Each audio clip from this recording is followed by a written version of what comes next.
Bienvenue dans Les Graines by Seedwork, le podcast sur l'innovation sociale au travail. Je m'appelle Assia Ziati-Kanu et depuis une vingtaine d'années, j'accompagne les organisations à favoriser un développement qui place l'humain au centre. Quoi de mieux que de partager avec celles et ceux qui osent expérimenter dans leur propre entreprise ?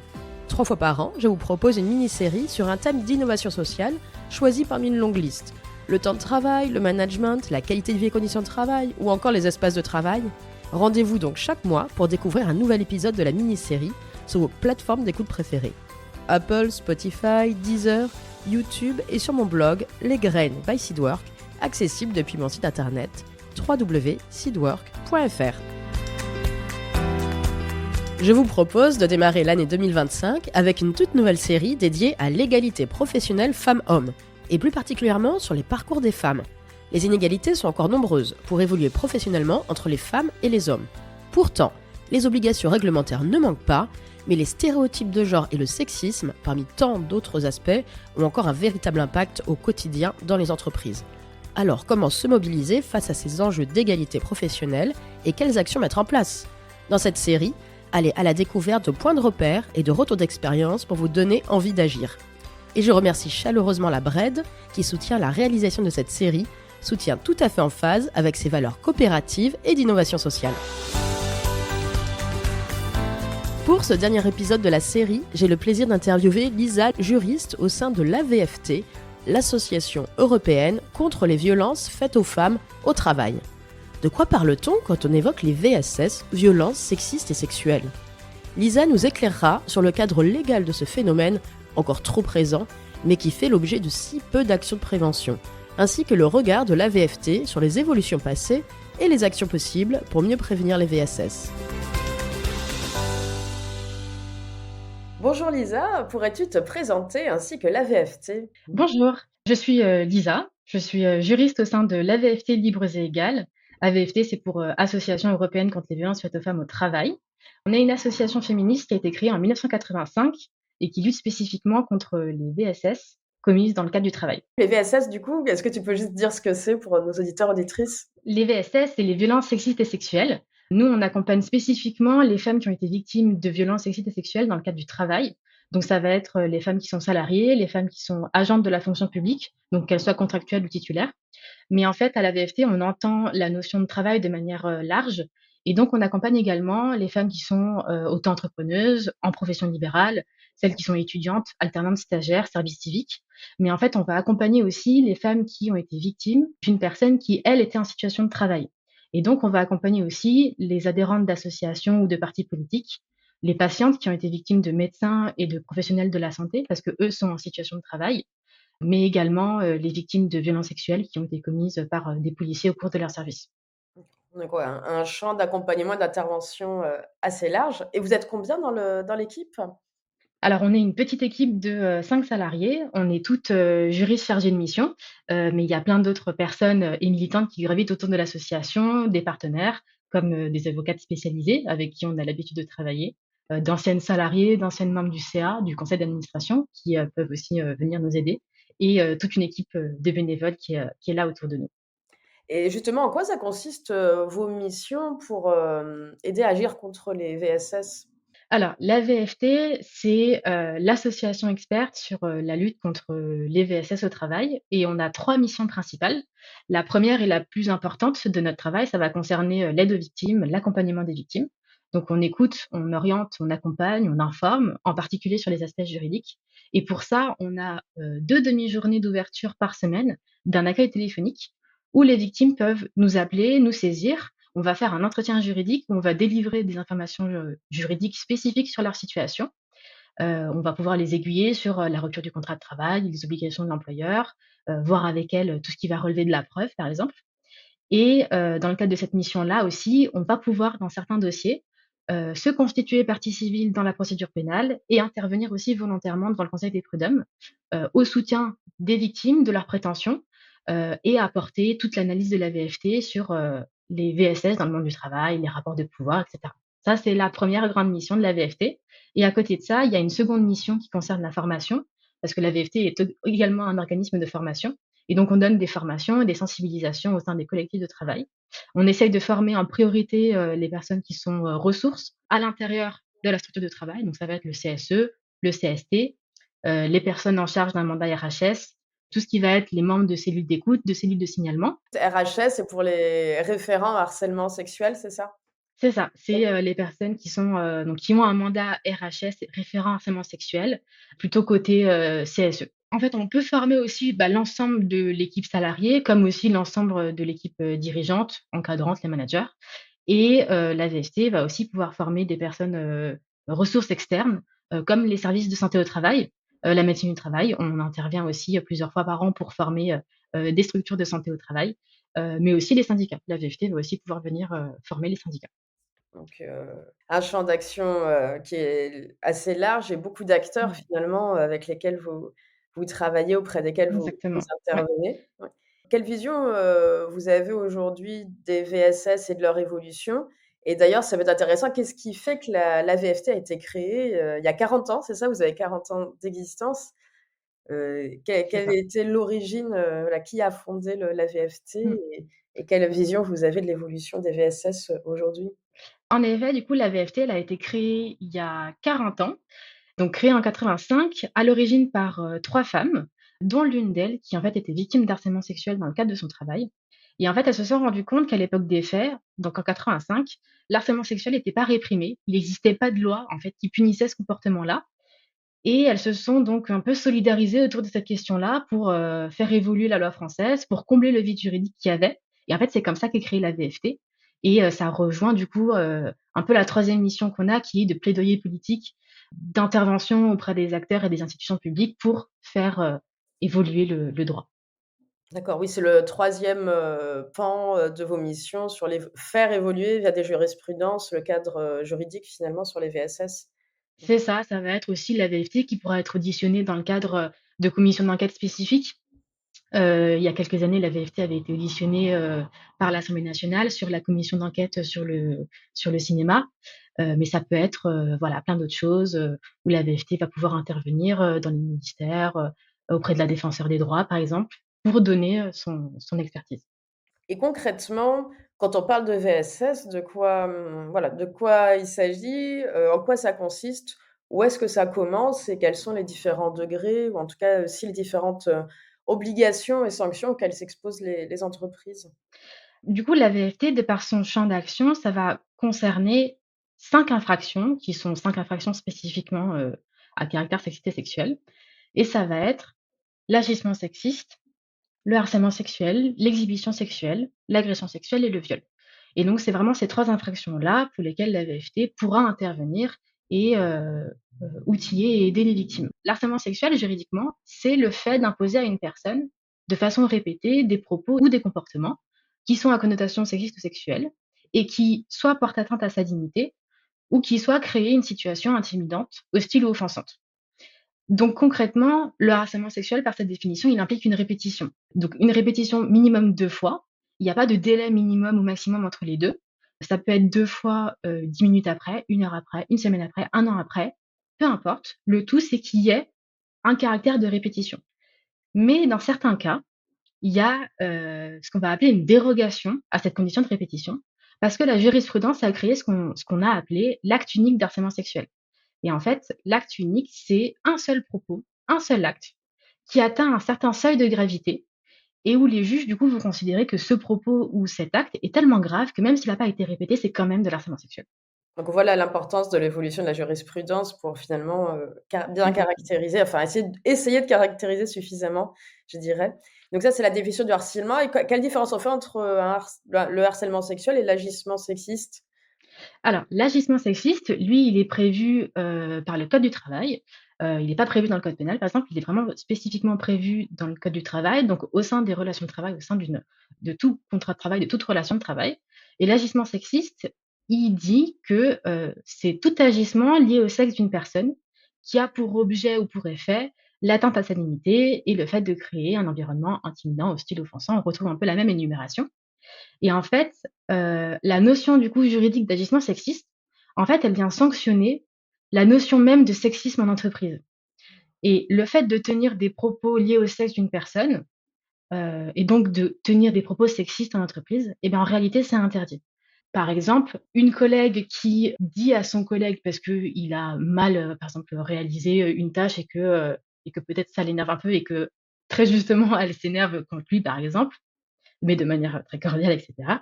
Un collègue qui dit à sa collègue, «Bah, dis donc si tu arrives, tu as tes règles ou pas?» Ça peut être considéré comme un agissement sexiste. OK. Hem, mais en réalité, à la VFT, en fait, on est quasiment très rarement saisi pour des faits d'agissement sexiste. Enfin, c'est même très anecdotique parce qu'en fait, c'est, presque impossible qu'il y ait eu qu'un seul propos à caractère sexiste. Le plus souvent, il y a au moins 2 propos ou 2 actes et que donc on va pouvoir venir rattacher soit à l'harcèlement sexuel, soit à l'acte unique d'harcèlement sexuel et dans certains cas, qu'on peut aussi venir rattacher à la notion d'harcèlement sexuel environnemental. Et la différence entre une, agression sexuelle et un viol, comment ça se caractérise? Alors, la distinction qui est faite, en fait, c'est une distinction qui est, on va dire, pénétrocentrée, dans le sens où l'agression sexuelle, ça va être, toute atteinte, sexuelle, tout contact physique sur le corps d'une personne, le plus souvent sur, le corps d'une femme, qui va concerner des zones particulières qui ont été, faites par la jurisprudence. En fait, la jurisprudence a considéré qu'il y avait 5 zones spécifiques où s'il y avait un contact sur ces zones-là, ça rentrait dans l'agression sexuelle. À la VFT, on est assez critique de ces zones-là parce qu'en fait, ça implique un peu un découpage du corps des femmes, comme s'il y avait, des parties du corps qui, pardonnez-moi l'expression, mais qui valent un peu plus cher que d'autres et en fait, à la VFT, on considère que l'intégrité du corps, elle est totale, elle est pleine et entière et qu'on n'a pas à considérer qu'il y a des parties qui «valent plus que d'autres» entre guillemets. C'est concrètement ces 5 parties, ce sont lesquelles? C'est, la bouche, la poitrine, les fesses, le sexe et les cuisses. D'accord. Ce sont ces 5 zones-là. OK. En dehors de ces zones-là, alors ensuite, il y a une jurisprudence de 2021 de la Cour de cassation qui est venue dire que même quand on était en dehors de ces 5 zones-là, il pouvait y avoir quand même agression sexuelle en fonction de la nature des actes. Ici, les actes avaient une connotation sexuelle. Donc, il y a quand même une jurisprudence qui est la seule, et c'est d'ailleurs une jurisprudence pour laquelle la VFT milite pour qu'elle soit reconfirmée, qui consacre quand même les agressions sexuelles en dehors de ces 5 zones. Mais ça reste assez compliqué, et on a plusieurs dossiers à la VFT où les agressions sexuelles en dehors de ces 5 zones-là n'ont pas été reconnues. Ça éclaire, vraiment tous ces enjeux et finalement comment définir, bah, finalement on voit qu'il y a un cadre, mais la définition en tant que telle, elle peut Mmh dépendre de beaucoup de choses, oui et ne mh. jamais occulter le ressenti, des personnes victimes et justement de tout ce que ces actions impliquent, je dirais, Mmh. effectivement et quelles sont les obligations, des entreprises par rapport à tout ça? Alors, en termes d'obligations de l'employeur, pour les violences et sociétés sexuelles, le code du travail, il prévoit 3 grandes obligations. Une première qui est une obligation de prévention, une seconde qui est une obligation de réaction et une troisième qui est une obligation de sanction. Dans son obligation générale de prévention des risques professionnels, l'employeur, il a une obligation qui est spécifique sur l'harcèlement sexuel. Donc il doit faire de la prévention sur l'harcèlement sexuel. Mais ça implique que l'employeur, il adapte sa prévention à son secteur de travail. Parce qu'on ne fait pas de la prévention de la même manière dans le secteur du BTP, que dans le secteur de la tech, que dans le secteur du milieu hospitalier, que dans le secteur de l'armée ou en fait même dans n'importe quel secteur de travail. Parce qu'il y a pas la même organisation de travail, il y a pas les mêmes conditions de travail, il y a pas les mêmes conditions matérielles de travail, pas les mêmes facteurs de risque et l'employeur, faut qu'il prenne en compte tout ça dans sa prévention pour faire la prévention qui soit la meilleure possible, la plus efficace possible pour remplir son obligation de santé et de sécurité. Les formes de la prévention, elles sont, assez libres. Il y a toutefois l'obligation légale, d'affichage. Il y a également des outils qui sont obligatoires comme, le DUERP, qui est le document unique, d'évaluation des risques professionnels. Mais après, c'est relativement libre. Alors, il y a forcément les activités de formation, de sensibilisation, mais la prévention, elle peut prendre, toutes les formes que l'employeur estime les plus, efficaces et propices au secteur de travail. Moi, j'avais vu, entendu parler, mais c'était intéressant, c'était une for en sous forme un peu de réalité virtuelle. C'était, d'amener des hommes à participer à une réunion virtuelle, mais dans un corps de femme, en fait et de vivre Mmh. la façon dont on pouvait leur parler dans cette Ouais. réunion et pour débriefer après, de voir Mmh. finalement Mmh. on est plutôt sur des agi là, c'est plutôt le niveau d'agissement sexiste, je dirais, plus Mmh. que le harcèlement, mais Mmh mh. c'est Mmh. mmh. Bon, on est un peu critique à la vérité sur, la réalité virtuelle, mais bon, c'est un autre, mais Ouais, justement, c'est intéressant peut-être, quel est votre regard là-dessus, mmh. sur ce Bah, en fait, sur le fait d'utiliser de la réalité virtuelle et notamment le fait, du coup, d'assister à des, représentations de violences sexistes et sexuelles et notamment pour les hommes en se mettant dans le corps des femmes et du coup en expérimentant, le quotidien des femmes, bah, en fait, ça revient à, un peu dire que, bah, en fait, du coup, les femmes, on les écoute pas alors que les femmes, elles dénoncent tout le temps, les violences sexuelles et le seul moyen pour les hommes d'écouter, en fait, les femmes, c'est de le vivre eux-mêmes, comme s'ils étaient pas, en fait, juste capables d'écouter et d'entendre le fait que, bah, en fait, toutes les femmes expriment le fait qu'elles ont été victimes de violences sexuelles à un moment de leur vie parce qu'il y a un continuum de violences sexuelles qui s'exprime tout au long de la vie des femmes et du coup, c'est un peu regrettable quand même que, d'en les hommes arriver soient obligés, enfin, d'en arriver là, ouais. oui, moi, c'est des choses, aussi dans le milieu du gaming, par exemple, il y a beaucoup Mmh. de Ouais. violence et c'est vrai que ça il Mmh y a eu mh. pas mal de choses là-dessus, de jouer au gamer dans le à la place d'une femme gameuse et de Ouais. vivre, bon, ça a été filmé, mais du coup, la Mmh mh. la réelle prise de conscience, Mmh mh. malheureusement, se fait dans ces Ouais. situations-là. Mais oui, qu'est-ce qui Ouais. fait que, les femmes ne sont pas entendues? En fait, qu'il y ait pas de prise de conscience, c'est je Mmh. comprends la difficulté Ouais. vraiment là. Au niveau de la preuve justement, est-ce qu'il y a des enjeux, sur, comment prouver, un agissement ou un une situation de harcèlement ou d'agression sexuelle, voilà, comment ça se passe généralement? Mmh mh. Qu'est-ce que vous conseillez aux personnes victimes et témoins aussi? Mmh mh, mmh mh. Au niveau de la preuve, il y a un adage qui est assez, populaire et qui dit que, en matière de violences sexuelles, c'est du parole contre parole, que c'est très dur de savoir la vérité, qu'il y a pas de preuves et cetera. C'est en plus, une phrase qui est bien souvent répétée et bien entretenue par les agresseurs, histoire de bien décourager les victimes, d'empêcher en fait qu'elles se défendent, parce que, ils estiment et elles estimeraient du coup qu'elles auraient pas de preuves et que du coup personne va les croire. Et en plus, ça permet donc de bien maintenir l'impunité. Mais en fait, ce truc du parole contre parole, c'est absolument faux. C'est pas du tout comme ça que se fait, le mode de preuve en matière, de violences sexuelles, que ça soit dans les procédures judiciaires, mais aussi dans les procédures disciplinaires. En fait, la preuve en matière de VSS, elle se fait par ce qu'on appelle le faisceau d'indices graves et concordants. C'est-à-dire que, le récit de la victime, la dénonciation officielle qui est faite par la victime, qui doit être au maximum détaillé et circonstancié. Autour de ce récit, il va falloir venir mobiliser le faisceau d'indices qui, en fait, est constitué par plein de petits éléments, plein de petits bouts de preuves qui vont venir corroborer le récit de la victime. Et en fait, ça peut être des preuves qui sont strictement matérielles, les SMS, les emails, qui sont échangés soit avec l'harceleur, l'agresseur, des photos, etc. Enfin, vraiment toutes les preuves strictement matérielles.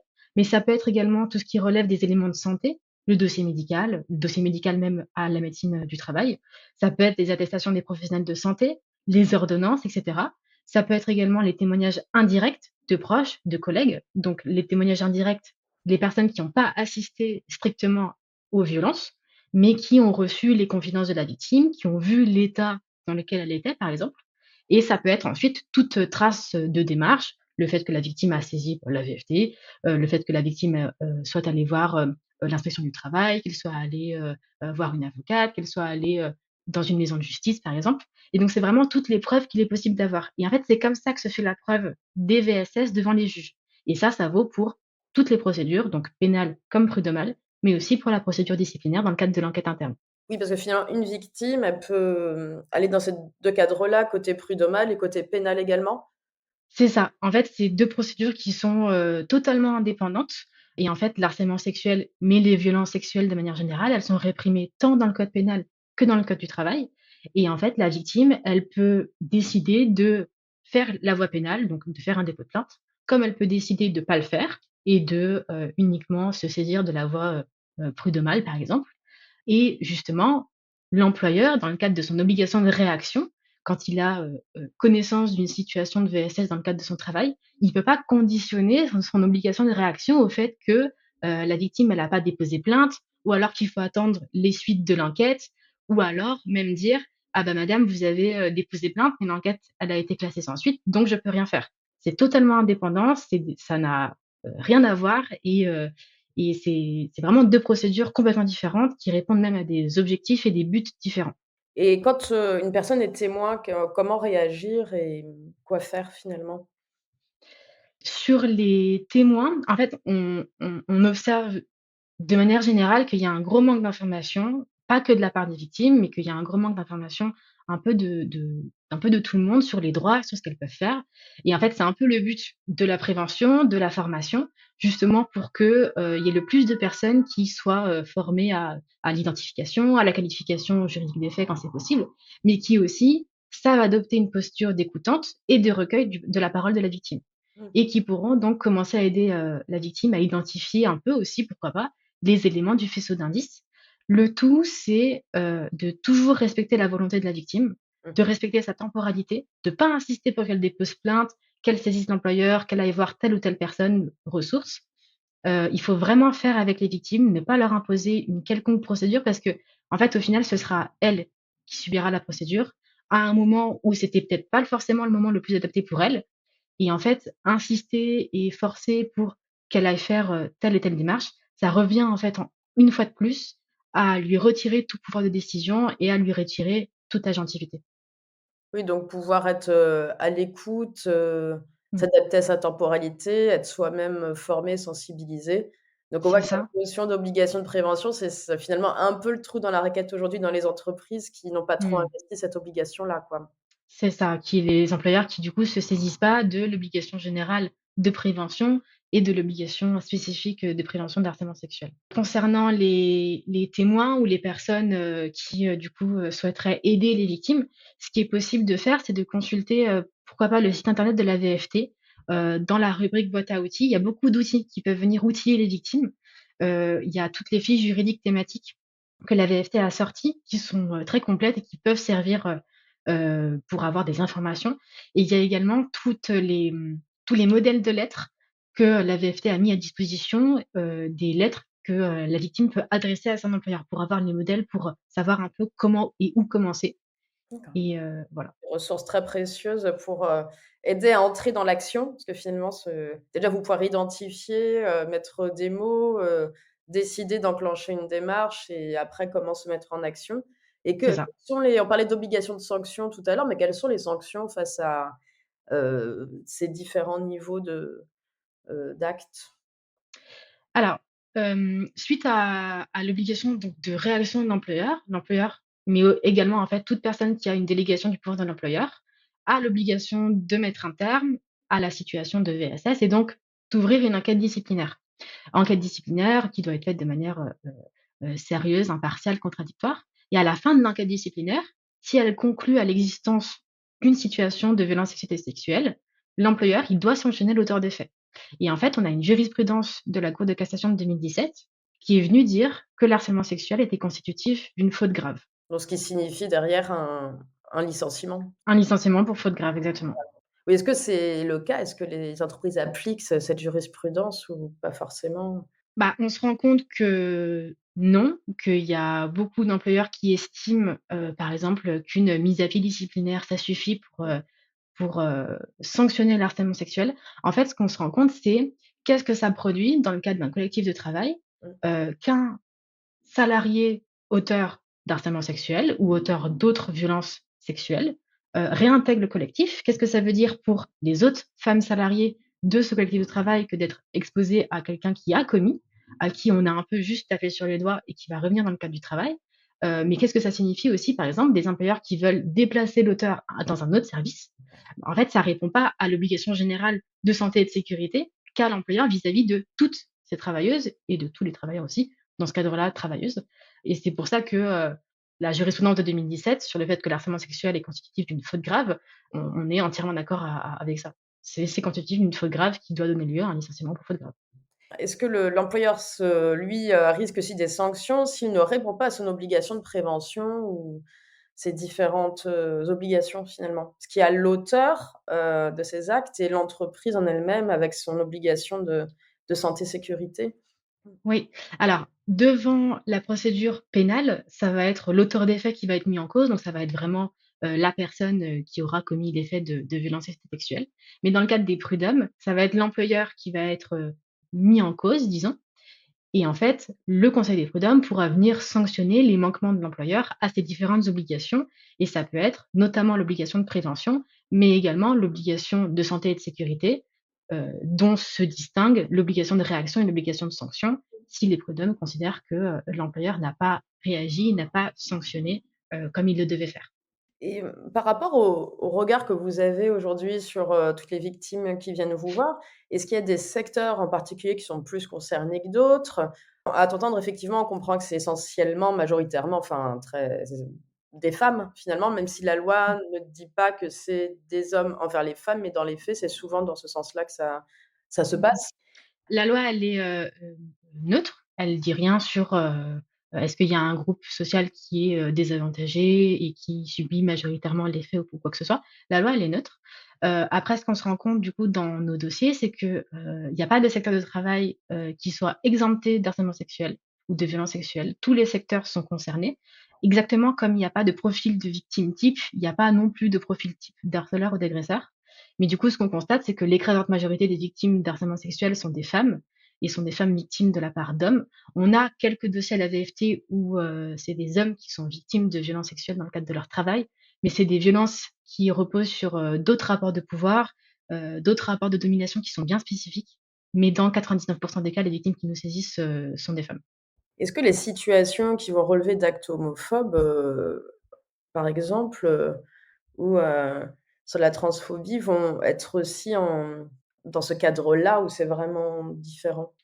Ça peut aussi, en effet, parce que, ça peut être, des éléments justement sur lesquels les agresseurs vont se reposer pour commettre des violences.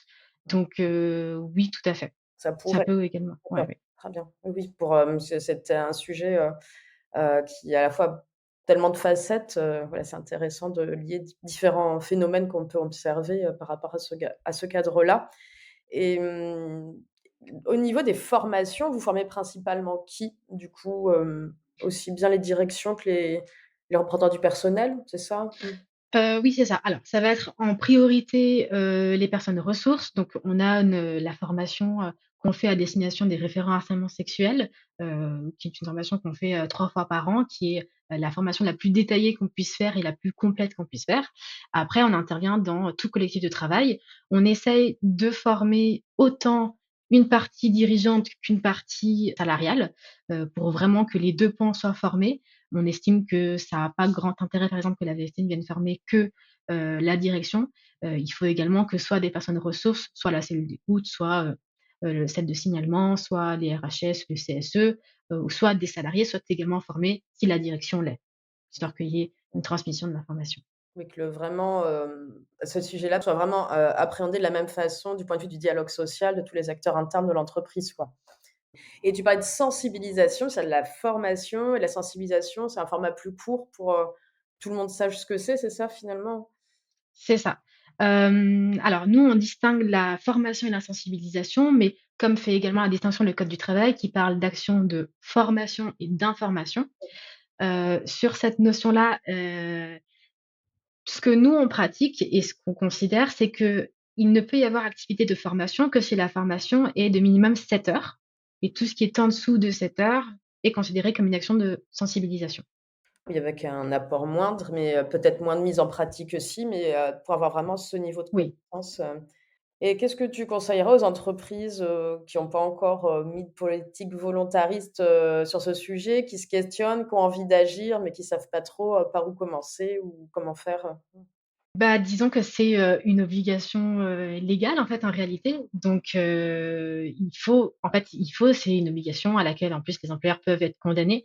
Donc c'est une obligation dont ils doivent se saisir et qu'ils doivent, respecter. Se mettre un peu à la page, les ressources Ouais, existent, je vais oui, indiquer effectivement en lien du podcast, beaucoup de ressources. Vous avez vous-même réalisé des podcasts de témoignages, c'est ça, exactement. de victimes pour C'est expliquer ça. leur parcours? Mmh. Pour cette année 2025, on a sorti un podcast de, 15 épisodes, qui revient sur, différentes, pans de l'association et différentes, notions sur, les notions juridiques, sur la procédure, les procédures et cetera, sur les stratégies d'agresseurs, et c'est un podcast dans lequel interviennent autant des salariés que des personnes ressources, notamment des avocates, une inspectrice du travail qui intervient, mais également des victimes qu'a accompagné la VFT qui interviennent dans le podcast. Il y a rien de mieux que les personnes elles-mêmes pour, expliquer, incarner, toute la diversité des situations auxquelles les personnes peuvent faire face aussi. J'imagine qu'il y a pas un cas Ouais. type et puis, bah, écoute, merci beaucoup pour ce partage. C'était très Merci à riche, toi. très, très, très intéressant. Il y aura également plein de ressources dans le descriptif, donc voilà, n'hésitez pas à contacter, la VFT pour, agir, et aussi être accompagné. Merci Lisa pour ces précieux éclairages. Ce sujet est encore trop peu investi dans les entreprises et peut également avoir un impact sur les parcours professionnels des femmes. Prévenir les VSS, c'est l'affaire de toutes et tous. Pour agir, tout un ensemble de ressources sont disponibles en descriptif du podcast. Il n'y a plus qu'à. Rendez-vous prochainement pour une nouvelle série thématique dédiée au sujet du moment, intelligence artificielle et travail. En attendant, n'hésitez pas à vous aussi vous ouvrir à l'expérience des autres pour apprendre et vous inspirer.